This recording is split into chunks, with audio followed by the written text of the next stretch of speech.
আসসালামু আলাইকুম। কেমন আছেন সবাই? আশা করি সকলে ভালো আছেন। আজকে আপনাদের সামনে একটি বর্ডারলাইন সেলাই নিয়ে এসেছি। আশা করি আপনাদের ভিডিওটি উপকারে আসবে। চলুন তাহলে বর্ডারলাইনটি দেখে নেওয়া যাক। মুখে বলার থেকে দেখে সহজে বোঝা যাবে, তাই আপনারা সকলেই সেলাইটি খেয়াল করুন। আপনারা লক্ষ্য করলেই বুঝে যাবেন, এক পাশ থেকে একবার উঠাবো, আবার অন্য পাশ থেকে।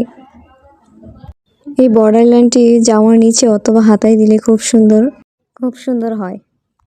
আমার আজকের ভিডিওটি যদি আপনাদের ভালো লেগে থাকে তাহলে আমার পেজটিকে ফলো দিয়ে আমার পাশেই থেকে যাবেন। এভাবে করে আমি পরপর তিনটি লাইন করে নেব। ভিডিও শেষে আপনাদেরকে দেখিয়ে দিব তার ফাইনাল লুক। তাহলে পুরো ভিডিওটি দেখতে থাকুন।